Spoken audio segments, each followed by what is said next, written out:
The new letters coming out from the victims of sex trafficker Jeffrey Epstein, who are concerned in a different way than so many people who view this case as a political controversy or online content or many of the other ways that it has mushroomed. These are the people who lived through it, the victims and their families. And they say the Trump Justice Department is putting convicted pedophiles and sex traffickers above the victims.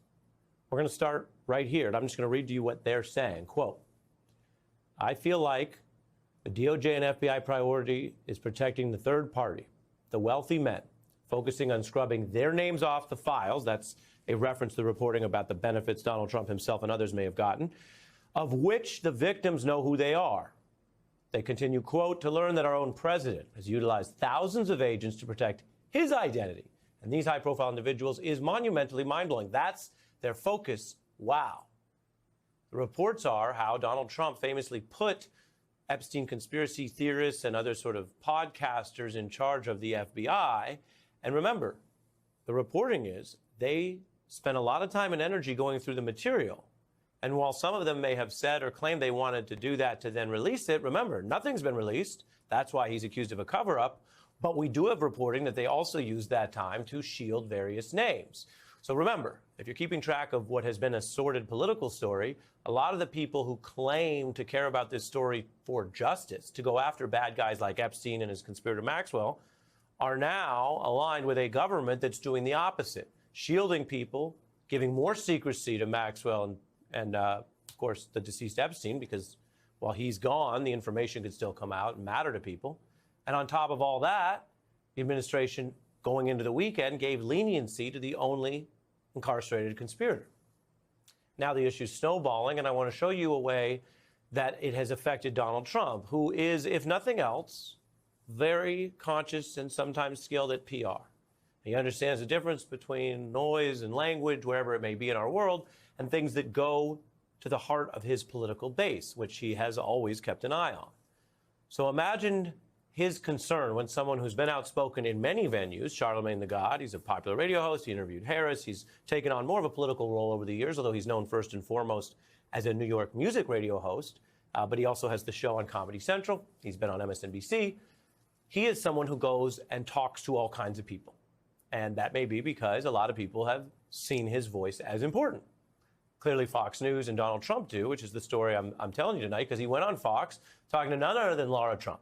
And so he is speaking with his reach, his credibility, but to the MAGA audience, making headlines, calling out what he sees as a Republican coup in the making over the Epstein issue, which led to a Trump backlash. Welcome back. Photos of U.S. presidents, tech titans, even a pope, a network of hidden video cameras, even a taxidermied tiger. Those are among the items found in sex offender Jeffrey Epstein's 7-story, 21,000 square foot Manhattan townhouse, according to a new report and photos reviewed by the New York Times. Take a look at this photo. This shows a sculpture of a bride that appears to be dangling on a rope in the central atrium of Epstein's New York residence. And this photo, what appears to show a table lined with photographs of Epstein with Pope John Paul II, English singer Mick Jagger, Elon Musk, former Cuban dictator Fidel Castro, among others. And we should note NBC News has not independently reviewed these photos shown in the New York Times reporting and cannot confirm their authenticity. I want to bring in David Enrich, Deputy Investigations Editor at the New York Times, one of the reporters on this piece. David, the photos in this piece are shocking, not just of the people who are on Epstein's mantle, but of the way this 7-story, this 21,000 square foot townhouse is designed and all the things that are in it. Can you tell us, how did you obtain these photos and what stood out the most to you?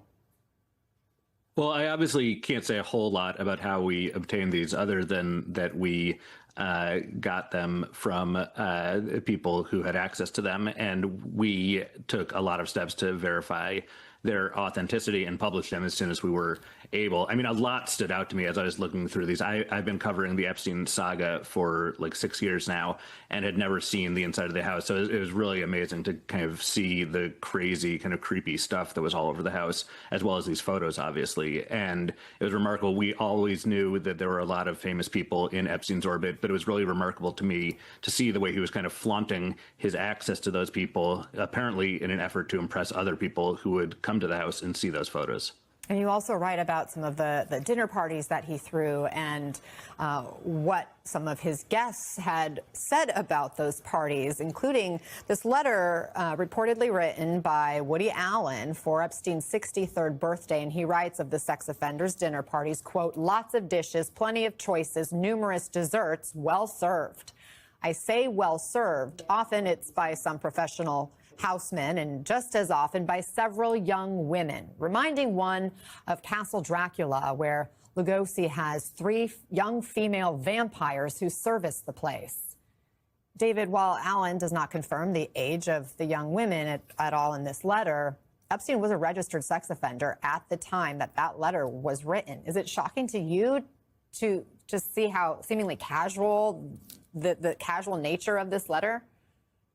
Yes. It is. I mean, it was shocking to me, some of the other letters that were also presented to Epstein on his 63rd birthday, which is 2016, so long after he had been registered as a sex offender and incarcerated, that they're joking about his interest in young women and his sexual preferences. And yeah, it kind of made my stomach churn a little bit, because you have to think about all of the young women and girls who were abused and in some cases really had their lives ruined at the hands of this man and his associates. And to see people joking about that kind of stuff was really, really surprising to me.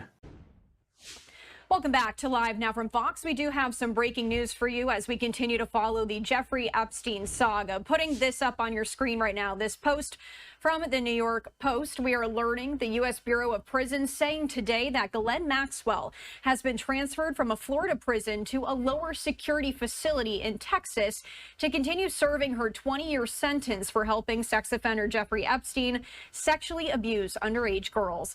Maxwell's move from FCI Tallahassee, a low security prison, to the federal prison camp in Bryan, Texas, comes a week after she met with Deputy U.S. Attorney General Todd Blanche, who said he wanted to speak with her about anyone else who may have been involved in Epstein's crimes. Now, this also comes after President Trump said a bit earlier this week on Tuesday that Jeffrey Epstein, quote, stole young women who worked for the spa at Mar-a-Lago. One of those women, he said, was Virginia Giuffre, who was among Epstein's most well-known sex trafficking accusers. Trump's comments expanded on remarks he had made a day earlier when he had said he had banned Epstein from his private club in Florida 2 decades ago because his one-time friend, quote, stole people that worked for me. At the time, he did not make clear who those workers were. President Trump has faced some scrutiny over his administration's refusal to release more records about Epstein after promises of transparency. Ghislaine Maxwell, Epstein's imprisoned former girlfriend, was recently interviewed inside a Florida courthouse by Deputy Attorney General Todd Blanche, as I just shared with you a few moments ago. However, officials have not publicly disclosed what she said. Her lawyers said earlier this week on Tuesday that she's willing to answer more questions from Congress if she is granted immunity from future prosecution for her testimony and if lawmakers agree to satisfy other conditions. Turning now, though, to some breaking news regarding the entire case against Jeffrey Epstein. Take a look at this, a post on X from the Associated Press.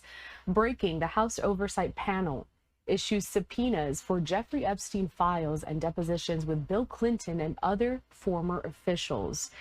Continuing on with some more of that breaking news reporting as I bring up some footage here of the late and disgraced financier here, Jeffrey Epstein. So the Republican-controlled committee also issued subpoenas there and depositions for 8 former top law enforcement officials, including their former President Bill Clinton and former Secretary of State Hillary Clinton. The committee's actions show how even with lawmakers away from Washington on a month-long break, interest in the Epstein files is still running high. President Trump has repeatedly tried to move past the Justice Department's decision not to release a full accounting of the investigation. But lawmakers from both major political parties, as well as many in the Republican president's political base, have refused to let it go. Since Epstein's 2019 death in the New York City jail cell as he awaited trial for sex trafficking charges, conservative conspiracists have stoked theories about what information investigators gathered on Epstein. Now, Republican lawmakers on the House Oversight Committee nodded to that line of questioning last month by initiating the subpoenas for the Clintons, both Democrats, as well as demanding all communications between President Biden's Democratic administration and the Justice Department regarding Epstein. The committee is also demanding interviews under oath from former attorneys general spanning the last 3 presidential administrations. It was Democrats, however, though, who sparked the move to subpoena the Justice Department for its files on Epstein. They were joined by some Republicans to successfully initiate the subpoena through a subcommittee of the House Oversight Committee. That committee had previously issued a subpoena for an interview with Ghislaine Maxwell, that's Epstein's former girlfriend, who had been serving a prison sentence in Florida for luring teenage girls to be sexually abused by the wealthy financier, but it was recently transferred to a Texas facility. However, the committee's Republican chairman, Representative James Comer, has indicated he is willing to delay that deposition until after the Supreme Court decides whether to hear an appeal for her conviction. Maxwell argues she was wrongfully prosecuted. Speaking of Representative Comer, taking a look here, also a post on X in which he details everyone that has been subpoenaed by the House Oversight Committee. They're listing them out as a former Secretary of State Hillary Clinton, former President Bill Clinton, former U.S. Attorney General Merrick Garland, former FBI Director James Comey, former U.S. Attorney General William Barr, former U.S. Attorney General Alberto Gonzales, former U.S. Attorney General Jeff Sessions, former FBI Director Robert Mueller, and then 2 more former attorneys generals, Loretta Lynch and Eric Holder. So, okay, I'm joined now by someone, and this is interesting, with intimate knowledge of the very jail cell Epstein died in. Michael Francis, he was a capo for the Colombo crime family in the 1980s. He served time in the exact cell where Epstein was later held. Michael, welcome back to the program. Tell us about that cell, and what do you make of these revelations that there is a minute missing from the surveillance video, Michael? Well, listen, I spent 7 months on that tier and in those cells. And the first thing I have to say, there's no way you are able to commit suicide. There's just no way. There's no way to hang yourself. There's nothing from the ceiling. There's nothing from the bed. You'd have to be a midget and work really hard to try to hang yourself. And I don't think you can accomplish it at that point. As far as the cameras being off, I haven't experienced that. I did 8 years in prison, and I haven't experienced cameras being broken in the perfect storm of correctional officers not walking those cells. They walk in and they look in on you all the time. As a matter of fact, sometimes it's embarrassing to go to the toilet because they're walking past you and looking in the cell constantly. So I've said this from day one. I do not believe it was suicide. I can't talk about what happened to him, but I don't believe it was a suicide because you just couldn't physically do it. It would be almost impossible to do it. So that's number one. It must be interesting, Michael, when you look at the video, though, it must be interesting because you know the area. I mean, we all look at this and it just looks like a prison, but this must look very familiar to you. Absolutely. Very familiar. And the fact that a minute is missing, look, everything around this guy, I just did a very deep dive into him, which I'll be releasing on my platform in the next several days. Look, there's no way that this person operated alone. Look, they have the videos. Alan Dershowitz recently said that he saw the client list, but because there's people that he can't, because he's an attorney, he can't reveal what he saw. But he said he saw the client list. He's demanding that it be released. To think that there's no flight logs, that there's no client list, that the thousands of recordings that they had, because I found out for sure that he had cameras on every bedroom, recording everything. And all of a sudden, all of it is gone.